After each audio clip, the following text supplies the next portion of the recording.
Okay, let's move to big foreign policy issues that you and I talk about a lot.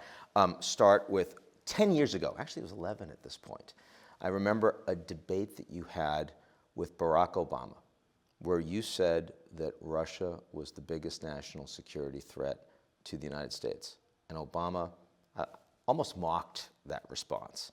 In the 1980s are now calling to ask for their foreign policy back because the Cold War has been over for 20 years.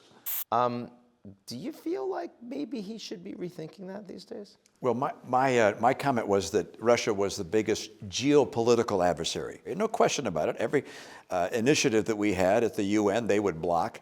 They supported the world's worst actors, and they were fighting against us, if you will, politically, geopolitically, on every front. There's no question but that Vladimir Putin wants to reestablish what was once the Russian Empire, the old Soviet Union in one form or another.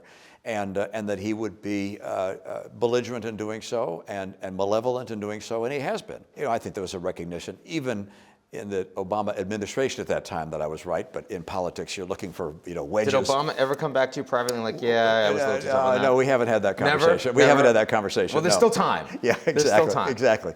But look, we all recognize that Russia is a bad actor, and at the same time, today, looking long term, what's the greatest threat to our national security? Probably the emergence of China as a great power. They're not an adversary militarily today. Hopefully never will be. Hopefully we can get them to divert from a course of confrontation to one of competition and maybe collaboration on some fronts, but they're not there today. Now, on Russia specifically, yeah. What sort of limits should there be in terms of U.S. and NATO military support for the Ukrainians? Is this a slippery slope? Do you worry about that, or are you really aligned with what the Americans are doing right now? Well, I'd step back and say, first of all, how is Ukraine going to win this conflict? What is the pathway? And maybe there's some alternatives, but let's describe first what it is that we're looking to achieve, and then how do you get there, and what weapons are necessary to get there. I don't know that we've done that. I hope it's done at the State Department or the Department of Defense, but I haven't seen a strategy laid out. And it may be, look, it's not up to us, it's up to the Ukrainians to produce that, but someone's got to lay out how we get where we want to get, as opposed to just hoping that the extraordinary resolve of the Ukrainian military and of their people, that'll be enough.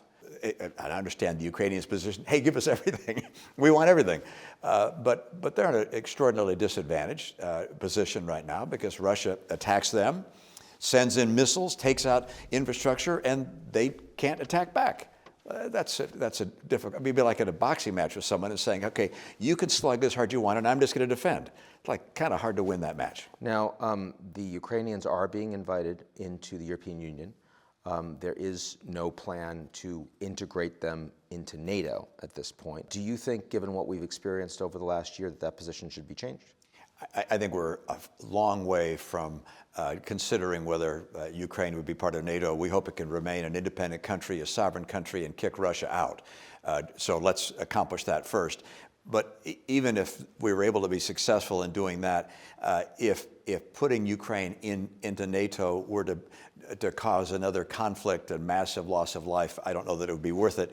For Ukraine, we'd have to assess whether it's worth it for the rest of us, but we're providing extraordinary support to Ukraine. That ought to continue.